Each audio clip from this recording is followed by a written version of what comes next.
현대 개념 미술의 아티스트로 유명한 제니 홀저라는 사람이 있습니다. 이 사람이 이런 이야기를 합니다. 내가 원하는 것에서 나를 지켜줘. 내가 원하는 것에서 나를 지켜달라 그랬습니다. 내가 원하는 것을 이루어줘가 정상적인 표현인데 내가 원하는 것에서 나를 지켜달라고 했습니다. 이 말은 자기 자신의 욕망에서 벗어나고 싶다라는 말입니다. 나의 욕망에 빠지고 싶지 않다라는 이야기죠. 어느 모임에서 목사님이 이런 이야기를 하셨어요. 유명한 전문적으로 중매하는 일을 운영하는 분이 계셨는데 그 교회 목사님에게 이런 이야기를 했습니다. 목사님, 중매를 하다가 깨어지는 여러 가지 원인이 있는데요. 그 중에 하나가 신부될 사람의 혼수 문제입니다. 그런데 신부의 이 혼수 문제로 가장 까다롭게 흠을 잡아서 신부를 괴롭히고 깨어지는, 그 결혼이 깨어지는 경우를 보면 서울 시내의 유명한 교회에 권사님들이 많이 계세요. 목사님 교회도 그런 권사님들이 계시는데 목사님이 원하시면 그 명단을 드리죠. 명단을 안 보겠다고 하니까 누군지는 모르지만은 자기 교회도 그런 분들이 계신다라는 말이 별로 마음에 좀 이렇게 좋지를 못했습니다. 신부 혼수가 적다고 구박하고 결혼을 파산하게 만든다라는 그런 소문, 그런 소식, 믿음이 참 좋다고 생각을 했는데 그런 분들이 그런 것을 한다고 생각하니까 내가 잘못 가르쳤구나 그런 생각이 들었답니다. 그래서 그때부터 교회 중직자들을 가르치기인데 기초부터, 신앙의 기초부터 차근차근 다시 가르쳐야 되겠다, 그렇게 결심을 했다고 합니다. 여러분, 오늘 우리가 예수님을 믿으면서도 직분과 상관없이 욕망에서 자기를 지키지 못하고 넘어지는 경우가 얼마나 많은지 모릅니다. 정말 욕망에서 나를 지켜줘 라고 그렇게 말하고 싶습니다. 세상에 대한 욕망에서 자기를 지키는 그런 그리스도인이 될 수 있어야 되는데, 그래서 오늘 말씀의 제목을 세상을 이기는 그리스도인이 됩시다 라고 정했습니다. 이 말씀의 제목은 4절에서 나왔습니다. 무릇 하나님께로부터 난 자는 자마다 세상을 이기느니라. 요한일서에서 하나님께로부터 난 자라는 것은 예수님을 그리스도라고 고백하는 사람, 즉 성도를 의미합니다. 성도는 세상을 이김으로써 자신이 성도인 것을 증명하며 살아야 됩니다. 성경에서 세상이라고 할 때는 세 가지 의미로 쓰여지고 있습니다. 하나는 가장 보편적인 것으로 이 지구를 세상이라고 말합니다. 하나님께서 세상을 질서 있게 아름답게 창조하셨습니다. 또 이 지구에 살고 있는 사람을 일컬 때도 세상이라고 했습니다. 하나님이 세상을 이처럼 사랑하사 독생자를 주셨습니다. 이때 세상이란 사람을 의미합니다. 하나님께서 사람을 사랑하여 독생자 예수님을 주신 것이지 어떤 가축이나 어떤 곤충을 사랑하여서 독생자를 보내주신 것은 아닙니다. 또한 하나님의 가치관과 반대되는 개념으로서 세상이라고 말합니다. 따라서 하나님께서 기뻐하시지 않는 그런 존재나 그런 사람이나 그런 조직이나 이 모든 것을 다 통틀어 일컬어서 세상이다, 그렇게 말합니다. 요한일서에서 말씀하는 세상이라는 것은 바로 이 세 번째의 의미를 가리키는 겁니다. 오늘 본문 4절은 하나님께로부터 난 자는 세상을 이겨야 한다, 세상을 이기기 위해서 힘써야 한다, 이렇게 말씀하지 않고 세상을 이긴다, 세상을 이기느니라 그랬습니다. 여러분, 세상을 이깁니까? 세상을 이긴다라는 이 말씀은 세상을 이길 수 있는 힘을 가지고 있다라는 뜻입니다. 하나님은 이미 우리를 하나님으로부터 태어나게 하실 때에 세상을 이길 수 있는 힘을 주셨습니다. 그렇기 때문에 요한일서 2장 15절 말씀처럼 이 세상이나 세상에 있는 것들을 사랑하지 말라고 하셨습니다. 세상을 이길 수 있는 힘을 주시지도 않고 세상을 사랑하지 말아라, 세상의 것들을 사랑하지 말아라 한다면 이것은 마치 3살 난 어린 아이에게 이 강대상을 들어다가 저 성가대 쪽으로 옮겨라 라고 말하는 것과 같이 말도 안 되는 말이죠. 그런데 세상을 이길 수 있는 힘을 주셨다라는 이 말씀, 또는 이 세상이나 세상에 있는 것들을 사랑하지 말라라는 이 말씀 속에는 세상과 이 세상에 있는 것들이 하나님께로부터 난 우리 성도들에 대해서 뭔가 대항하고 있다, 공격하고 있다라는 뉘앙스가 담겨져 있습니다. 세상이나 세상에 있는 것들이 성도들을 공격하여서 잡아먹으려고 하기 때문에 하나님은 우리에게 세상을 이길 힘을 주셨고 세상이나 세상의 것들을 사랑하지 말라고 하신 겁니다. 그런데 하나님은 성도인 우리에게 세상을 이길 수 있는 힘을 주셨다라고 하셨지, 저절로 세상이나 세상의 것들을 이기게 된다, 성도라면 누구나 이 세상이나 세상의 것들을 이기게 된다라고 말씀하지 않으셨습니다. 그러므로 우리가 이미 하나님께서 주신 이 세상을 이길 수 있는 힘을 사용하지 않는다면 세상에 사로잡혀 먹힐 수도 있고 세상 것들에게 패배하여서 하나님이 아니라 세상을 사랑하게 될 수도 있습니다. 세상에 대한 이 사랑은 하나님을 사랑하는 것을 방해합니다. 그렇기 때문에 세상이나 세상의 것들을 사랑하지 말라고 하신 겁니다. 세상과 세상에 있는 것들을 사랑하면 하나님을 사랑할 수 없기 때문에 세상과 세상의 것들을 사랑하지 말라는 거예요. 세상의 것들을 사랑하면 사랑할수록 하나님을 더 깊이 사랑할 수 있다면 어찌 세상을 사랑하지 말라고 했겠습니까? 세상은 마치 그리스 신화에 나오는 사이렌과도 같습니다. 이 사이렌은 시칠리아 섬 근처의 작은 섬에 살면서 그 근처를 지나가는 배를 향하여 매혹적인 목소리로 노래를 불러서 배와 선원들을 파멸시켰습니다. 이처럼 세상이 부르는 그 매혹적인 노래를 이기지 못하면 성도는 하나님을 사랑하지 못하고 마침내 파멸됩니다. 이렇게 파멸되지 않도록 하기 위해서 하나님은 우리를 하나님의 사람으로 태어나게 하셨을 때에 세상을 이길 수 있는 힘을 우리 내면에 주셨습니다. 그러므로 우리는 이미 하나님께서 주신 그 힘을 사용하여서 세상을 이김으로써 내가 하나님으로부터 태어난 사람인 것을 증명해야 합니다. 그 증명은 세상과 세상에 있는 것들을 사랑하지 않고 하나님을 사랑함으로써 나타나게 되는 겁니다. 이 세상에는 성도로 하여금 세상을 사랑하게 만드는, 그래서 하나님을 사랑하지 못하도록 방해하는 무기들이 있습니다. 그 중에 하나가 육신의 정욕, 안목의 정욕, 그리고 이생의 자랑과 같은 세속적인 것들입니다. 요한일서 2장 16절의 말씀입니다. 이는 세상에 있는 모든 것이 육신의 정욕과 안목의 정욕과 이생의 자랑이니 다 아버지께로 쫓아온 것이 아니요 세상으로 쫓아온 것이라. 하나님은 세상 가운데 살던 우리들을 불러서 하나님으로부터 난 자로 만들어 주셨습니다. 그렇게 되어서 우리가 하나님의 사람이 되었지만 여전히 우리 앞에는 세상이 있습니다.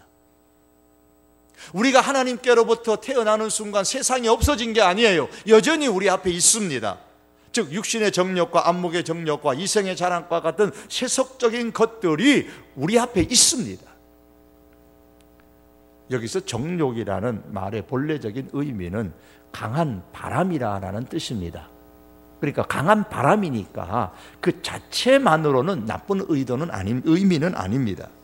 성경에서는 하지만 이 정욕이라는 단어를 부정적인 의미로 많이 사용합니다.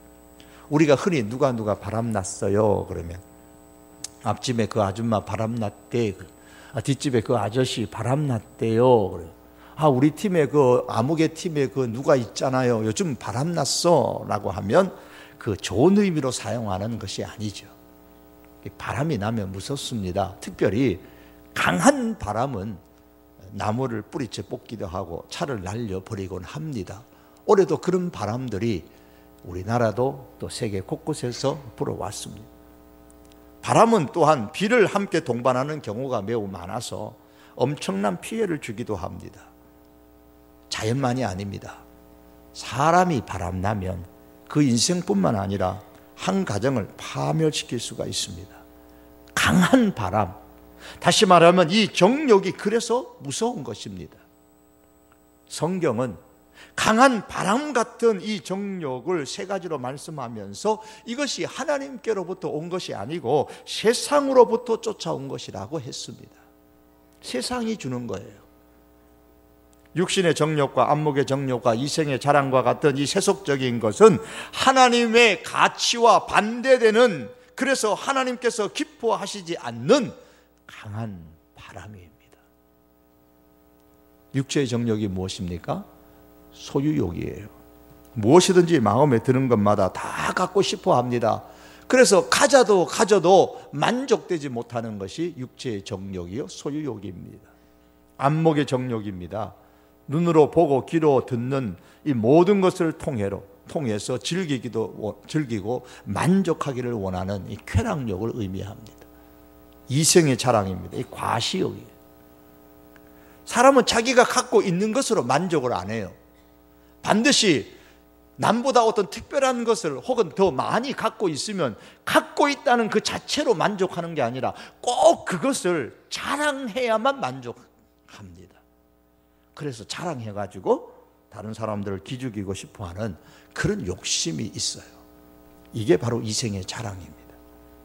자기 명성을 자랑하기도 하고 자기가 모은 부를 자랑하기도 하고 자기의 어떤 잘난 것, 똑똑한 것을 자랑합니다. 그래서 상대방을 자기 앞에서 꼼짝하지 못하도록 만들어 놓고 그때서야 좋다 그렇게 말하는 거. 그게 바로 이생의 자랑입니다.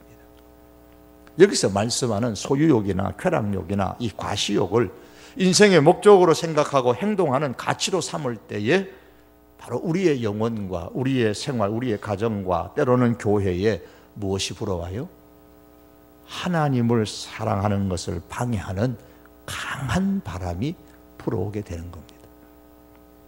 그런데 문제는 이 강한 바람이 되어져서 우리를 파멸로 몰아가는 이 세속적인 것임에도 불구하고 이런 것들이 대단히 우리들에게 매력적이라는데 문제점이 있어요. 마치 낚시꾼이 던지는 미끼와 같습니다. 미끼라는 것은 물고기에게는 참 매력적이지만 이 미끼를 무는 순간 그 생명이 끝이 나는 것처럼 이 세 가지의 이 욕망은 우리 사람들에게 너무나 대단히 매력적이지만 이 욕망을 그냥 덥석 무는 순간에 하나님에 대한 사랑은 식어지게 되고 하나님과 우리와의 관계가 멀어지게 되는 겁니다. 한재옥이라는 분이 인문학을 하나님께라는 책에서 유하의 시 오징어라는 그 시에 나오는 오징어의 집어등 이야기를 합니다. 짧은 내용인데 이런 내용이에요. 눈앞에 저 빛, 찬란한 저 빛, 그러나 저건 죽음이다. 의심하라 모든 광명을. 오징어 잡이 배가 어둠을 뚫고 밤바다를 헤쳐 쭉 나갑니다. 그리고 목표했던 어느 지점에 가서 딱 멈추죠. 사방이 밤바다가 깜깜합니다. 그때 선원은 오징어 잡이 배에 설치된 화려한 등불을 탁 켭니다. 갑자기 사방이 환하게 되죠. 오징어를 유혹하기 위해서 설치한 등불입니다. 이 등불을 집어등이라고 말합니다. 이 집어등은 물고기를 불러들이는, 유혹하는 역할을 합니다. 깜깜한 밤에 등불이 화려하게 찬란하게 켜지면 오징어들은 자기 생명이 죽을 줄도 모르고 화려하게 빛나는 그 집어등을 향하여서 달려옵니다. 헤엄쳐옵니다. 그리고 준비되어진 그 미끼를 덥석 뭅니다. 그래서 시인은 오징어의 입장에서 말합니다. 의심하라 모든 광명을. 그 밤바다에 빛나는 저 광명이 너 생명을 죽이는 것인데도 왜 의심하지 않고 몰려드느냐, 미끼를 덥석 무느냐, 그 이야기예요. 세상 것에 대한 인간의 소유욕과 쾌락욕과 과시욕은 마치 이 집어등과 같습니다. 죽을지도 모르고 화려하게 밝혀진 이 소유욕과 쾌락욕과 과시욕과 같은 등불을 향해서 사정없이 달려가면 마침내 세상의 그물에 걸려서 미끼를 문 오징어 같이 파멸에 이르게 되는 겁니다. 그러므로 여러분, 이 세상에 던지는 화려한 이 미끼, 이 세상이 우리를 향하여 던지는 이 찬란한 이 미끼, 정말 매력적인 이 미끼를 우리가 정말 조심해야 합니다. 세상에 던지는 이 미끼에 우리의 마음을 빼앗기지 말아야 되는 겁니다. 요즘 방영되는 드라마 가운데 하나뿐인 내 편이라는 주말 드라마가 있지요. 시청률이 보니까 36.2%라 그러대요. 인터넷을 찾아보니까 36.2%니까 대충 우리들 중에서도 30%는 본다는 얘기겠죠? 30%에서 40%는 보신다라는 얘기겠는데 15세 이상 관람가 이렇게 쓰여 있습니다. 그런데 이 내용에 보시면 없어도 될 내용을 갖다가 중간에 쑥 집어넣었어요. 없어도 될 내용, 흐름에 의해서 보면 분명히 없어도 될 내용 같은데 집어넣었어요. 뭘 집어넣느냐? 동성애를 거기다가 쑥 집어넣었어요. 그래서 극 중에 보면 이런 대사가 나왔죠. 결혼은 사랑하는 사람과 하는 거야. 틀린 얘기예요? 맞는 얘기예요? 맞는 얘기죠. 결혼은 사랑하는 사람과 해야지 어떤 목적을 가지고 계약 결혼하면 안 되죠. 결혼은 사랑하는 사람과 해야 돼요. 그런데 이게 무서운 말이에요. 결혼은 사랑하는 사람과 하는 것이 맞습니다. 그런데 그 뒤에 말이 무섭습니다. 남자든 여자든 상관이 없다는 거예요. 남자가 남자를 사랑하면, 사랑하니까 결혼은 사랑하는 사람하고 하는 거니까 남자가 남자를 사랑하면 남자하고 결혼하는 거고, 여자가 여자를 사랑하면 여자하고 결혼하는 거고. 그래서 이 드라마가 극 중에서 은연중에 동성애를 조장하고 옹호하고 있습니다. 아니, 우리들 향해서 그렇게 말하고 있는 거예요. 우리 세상을 향하여서 그렇게 말하고 있는 거예요. 시청자들을 향하여 그렇게 말하고 있습니다. 결혼은 사랑하는 사람끼리 하는 거야. 남자면 어때? 남자가 남자면 어떻고 여자가 여자면 어때? 사랑하면 되지. 또 이런 대사도 나옵니다. 그렇게 타고난 거 어떻게 해? 아들이 동성애를 하는 것을 그냥 받아들여. 누가 하는 말이에요? 세상이 우리에게 지금 하는 거예요. 드라마가 우리에게 하는 말이 아니라 세상이 우리를 향해서 하는 말이에요. 어쩔 수 없잖아. 그렇게 타고났는데 어떻게 해? 아들이 동성애 하는 거 어쩔 수 없잖아. 그냥 받아들여. 고민하지 말고. 여러분, 마치 동성애는 어쩔 수 없는, 받아들일 수밖에 없는 것처럼 지금 미화시켜서 우리를 향해서 지금 말하고 있는 거예요. 이런 내용을 담은 드라마가 15세 이상 관람가입니다.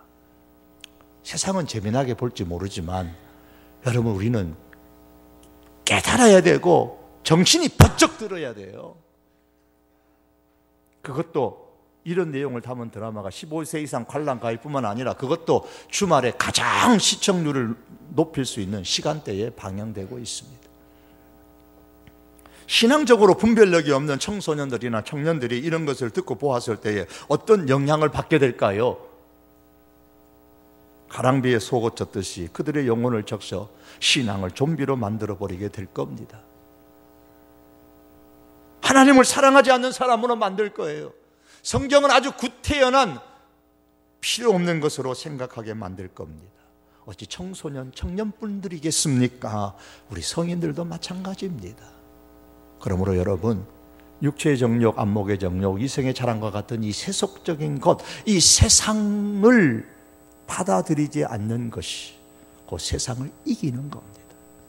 여러분, 성도인 우리가 세상이 제공하는 이 세속적인, 그러나 휘황찬란하게 매력적인 빛나는 이 미끼를 덥석 물어 삼키면은 그 순간 우리는 결코 하나님을 사랑할 수도 없고 따라서 우리의 신앙생활은 결코 즐거울 수 없고 예수님을 믿는 뭣도 모르고 맛도 경험할 수 없고 예수 믿는 것이 그냥 지리하고 지겹고 힘들기만 한 게 됩니다.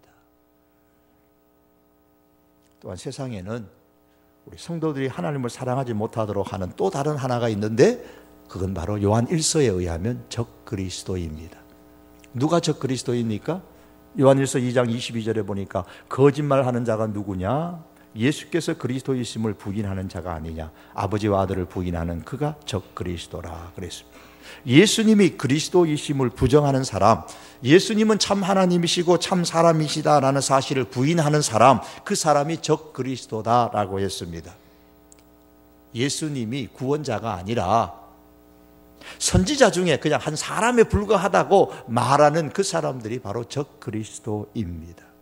성경은 이 사람을 일컬어서 거짓말하는 자다, 미혹하는 자들이다, 하나님께 속하지 않는 자들이다 그랬습니다. 예수를 시인하지 아니하는 영마다, 즉 예수를 그리스도로 시인하지 아니하는 영마다 하나님께 속한 것이 아니니 이것이 곧 적그리스도의 영이니라. 요한일서 4장 3절의 말씀입니다. 그러므로 성도 여러분, 성경에서 벗어난 이단들이 말하는 것에 속지 않는 것, 이단에 빠지지 않는 것, 이것이 곧 세상을 이기는 것입니다. 그럼 어떻게 해야 세상을 이길 수가 있을까요? 어떻게 해야? 4절에 말씀합니다. 다시 보시면 우리 하나님께로부터 난 자마다 세상을 이기느니라. 세상을 이기는 승리는 이것이니 우리의 믿음이니라. 풍선 효과라는 말 많이 들어보셨죠? 풍선을 한쪽을 누르면 다른 쪽이 툭 튀어나오고 또 다른 쪽을 누르면 또 저쪽이 툭 튀어나옵니다. 그래서 이 풍선 효과를 보통 우리 사회에서는 부동산에 많이 적용을 합니다. 그래서 부동산을 억제하기 위해서 여기를 이런 정책을 쓰면 저쪽 정책에서 이쪽에 툭 튀어나오고 저쪽에 튀어나오고 찾기가 힘들다. 그래서 풍선 효과 말을 씁니다. 여러분, 세상에 대한 이 육체의 정욕, 안목의 정욕, 이성의 자랑, 이 소유욕, 쾌락욕, 이 과시욕을 자꾸 억누르면 어떻게 될까요? 나는 예수님을 믿으니까, 나는 교회를 다니니까 이거 억눌러야 돼, 억눌러야 돼. 자꾸 억누르면 다른 쪽에서 툭툭 튀어나와요. 그래서 무조건 세상의 욕망을 참아라 하면 잠시는 억지로 참을 수는 있겠지만 계속해서 참지는 못합니다. 그러다가 언젠가 어느 날 그 욕망으로 인해서 넘어지게 되는 겁니다. 그럼 어떻게 해야 세상에 대해서 이길 수가 있어요? 내 안에 세상보다 더 가치 있는 게 들어와 있으면 돼요. 세상의 것들이 대단히 매력적이지만, 찬란하고 세상의 것들이 정말 화려하지만, 그러나 세상의 것보다 더 매력적이고 더 찬란하고 더 소중하게 여기는, 가치 있게 여기는 것이 내 안에 들어와 있으면 이 세상의 것은 이길 수가 있습니다. 그것을 오늘 성경은 믿음이다 그렇게 말씀합니다. 세상을 이기는 승리는 이것이니 우리의 믿음이니라. 세상을 이기느니라, 즉 세상을 이길 수 있는 힘을 하나님께서 주셨다라고 말씀하고 나서 세상을 이기는 승리는 우리의 믿음이라 그랬습니다. 세상을 이길 수 있는 힘을 하나님께로부터 받은 사람인데, 우리가 성도가 받은 사람인데, 이 힘은 우리 마음에 믿음이 들어가야지만 제대로 그 힘을 발휘할 수가 있는 겁니다. 여러분, 저희 집 세탁기가 오래됐습니다만 처음에는 새 것이었습니다. 처음에는 새 것이었어요. 여러분, 좋은 최신식 세탁기를 사면 뭐해요? 전기 코드를 꽂아야 그 좋은 것의 효과를 누릴 수가 있죠. 아무리 좋은 것을 사도 코드 안 꽂으면 다 허탕입니다. 하나님께서 우리에게 주신 세상을 이길 수 있는 이 힘은 대단히 매력적인 거, 대단히 좋은 겁니다. 그러나 그 힘의 성능을 제대로 효과가 발휘되려면, 이 힘의 성능을 제대로 우리가 효과를 누리려면 세상의 것들보다 하나님을 더 가치 있게 여기고 갈망하는 하나님을 향한 이 믿음이 우리 마음에 있어야 되는 거예요. 믿음이 들어와야 돼요. 그래야 이 세상에 대한 육체적 정욕, 안목의 정욕, 이생의 자랑과 같은 세속적인 것들에 대한 욕망을 우리가 견딜 수 있고 저항하고 이길 수 있고 적그리스도의 유혹에 저항하고 힘이 제대로 발휘되어져서 이기게 되는 겁니다. 히브리서 11장 24절에서 26절에 보면 모세에 대한 얘기가 나오는데, 모세는 장성하여 바로의 공주의 아들이라 칭함을 거절했다 그랬습니다. 이 말씀에 보시면 궁궐에 사는 왕자로서의 모세를 유혹하는 두 가지 세상의 욕망이 있습니다. 그게 뭐냐면, 하나는 그 애굽의 궁궐의 생활, 왕자로서의 생활에서 주는 그 쾌락이에요. 그리고 애굽이 주는 보화예요. 애굽의 모든 보화보다, 애굽의 낙을 누리는 것보다 더 좋아했다.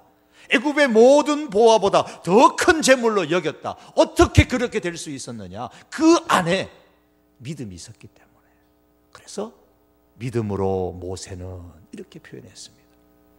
믿음이 그 안에 있었기 때문에 모세는 애굽이 주는 쾌락이 너무너무 매력적이지만 넉넉하게 그거 별거 아니야 라고 생각할 수 있었고요, 애굽의 보화가 너무너무 귀한 것들이지만 그 애굽의 보화보다 더 큰 재물이 있다는 사실을 그가 고백하고 하늘의 상을 바라보며 살았다 그랬습니다. 그의 내면에 무엇이 있었기 때문에? 믿음이 있었기 때문에. 믿음으로 장차 자기에게 믿음에 따라 상을 주시는 그 하나님을 향한 믿음이 그의 마음에 가득했기 때문에 모세는 세상의 그 쾌락과 애굽의 모든 보물이라는 이 세상의 욕망을 넉넉히 이길 수가 있었던 겁니다. 하나님께서 성도인 우리에게 주신 이 세상을 이기는 힘을 제대로 발휘하려면, 그래서 우리 내면에 무엇이 있어야 된다고요? 믿음이 있어야 됩니다. 그럼 우리 내면에 있어야 하는 이 믿음이 도대체 어떤 믿음이어야 됩니까? 어떤 믿음이 있어야 하나님이 주신 힘이 제대로 작동되어져서 세상을 이길 수가 있을까요? 그건 이미 말씀을 드렸어요. 예수님을 그리스도로 믿는 믿음이 우리 내면에 있어야 됩니다. 예수님을 그리스도로 믿는 믿음. 5절과 6절의 말씀입니다. 제가 읽겠습니다. 예수께서 하나님의 아들이심을 믿는 자가 아니면 세상을 이기는 자가 누구뇨? 이는 물과 피로 임하신 이시니 곧 예수 그리스도시라. 물로만 아니요 물과 피로 임하셨고 증언하는 이는 성령이시니 성령은 진리니라. 이 말씀에 보면 예수님이 어떤 분이냐? 5절에서는 하나님의 아들이라 그랬고 6절에 가면 물과 피로 임하신 물과 피로 임하신 분이다 그랬습니다. 우리의 개념에서는 아버지와 아들은 엄청난 차이가 있지만 유대 개념에는, 히브리 개념에는 아버지와 아들은 동격이에요. 동격, 같다는 말이에요. 그래서 예수님이 하나님의 아들이다라는 이 말씀은 예수님이 곧 하나님이다라는 뜻입니다. 실제로 예수님께서는 유대적 개념 속에서 말씀하시기를 나와 아버지는 하나이니라 그렇게 말씀하셨습니다. 또한 물과 피로 임하셨다라는 말씀의 기본적인 의미는 육신을 가지고, 육체를 가지고 이 세상에 오셨다라는 뜻입니다. 왜 이런 말씀을 하냐 하면 그 당시에 적그리스도였던 영지주의자들이 있었는데 이들은 예수님은 육신을 가지고 임한 게 아니다.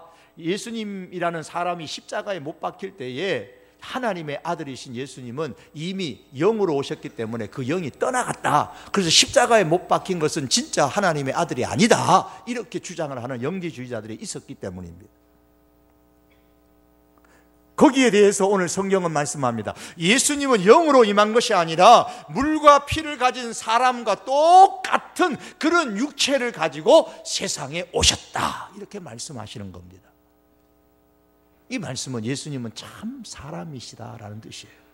그러므로 이 5절과 6절 말씀에 의하면 예수님은 누구시냐? 예수님은 참 하나님이시요 참 사람이십니다. 이것을 다시 하나로 표현하면 6절 말씀에 예수님은 그리스도이십니다. 예수는 그리스도라. 이것을 믿는 믿음이 있어야, 예수님은 그리스도, 다시 말하면 예수님은 구원자, 저와 여러분을 구원하는 구원자이심을 믿어야 우리 안에 하나님이 주신 세상을 이길 수 있는 힘이 제대로 작동되어 세상을 이기게 됩니다. 여러분, 이 세상에 오신 예수님, 이제 내일 모레가 성탄절입니다마는 이 땅에 오신 예수님이 어떤 분으로 오셨냐? 그리스도로 오셨습니다. 참 하나님이시며 참 사람이신 그리스도로 예수님께서 이 세상에 오셨습니다. 이 예수님을 고백하고 믿을 때에 어떤 미끼가 와도 그것이 나를 넘어뜨리지 못하게 되는 겁니다. 어떤 미끼가 와도, 매력적인 미끼가 있어도 그걸 덥석 우리가 물지 않게 되는 겁니다. 예수님이 그리스도이심을 우리가 어떻게 믿어요? 성령이 증거하신다. 성령은 진리니라. 성령은 참이다. 참이신 성령께서 증언하고 참이신 성령께서 증명하는 것이기 때문에 예수는 그리스도라는 사실이 믿어지는 것이고 이게 진짜라는 말입니다. 말씀을 맺습니다. 사랑하는 성도 여러분, 예수님은 누구시라고요? 그리스도이십니다. 성령, 참이신 성령께서 이것을 증거합니다. 다시 말하면 성령께서 우리 가운데 역사하셔서 예수님이 그리스도이신 것을 믿게 만들어 주십니다. 이 믿음을 갖게 하십니다. 이 믿음을 이미 받은 능력으로 사단이 조종하는 이 세상과 세상 것들에 대한 욕망을, 이 믿음을 가지고 물리칠 수 있기를 바랍니다. 이 믿음을 소유함으로 통하여서 예수님이 참 구원자요, 예수님이 참 그리스도이심을 믿는 이 믿음을 우리가 소유함으로 통하여서 하나님이 주신 우리 가운데 있는 세상을 이기는 힘이 제대로 작동되어지고, 이로 통해서 넉넉히 세상을 이길 수 있는, 아니 세상을 이기는 우리 그리스도인들이 다 될 수 있기를 주님의 이름으로 축복합니다. 기도하시겠습니다. 주님, 예수님은 그리스도로 이 세상에 오셨습니다. 예수님은 한 위대한 사람도 아니고 한 위대한 성인도 아니고, 예수님은 참 사람으로 오셨을 뿐만 아니라 참 하나님이십니다. 하나님, 예수님은 그리스도여 우리의 구원자이십니다. 성령님이여, 오늘 이 시간은 예배하는 우리들 마음에 역사하셔서 예수님이 그리스도이심을 믿는 이 믿음을 저희들에게 굳게 허락하여 주시옵소서. 다시 한 번 더 확언하게 하여 주시옵소서. 고백할 수 있게 하여 주시옵소서. 그리하여 이미 우리 가운데 주신, 하나님이 주신 그 힘이 제대로 작동되어져서 세속적인 것, 영적인 악한 영들의 것 다 물리치고 넉넉히 세상을 이기는 그리스도인으로 살게 하여 주시옵소서. 예수님의 이름으로 기도하옵나이다. 아멘.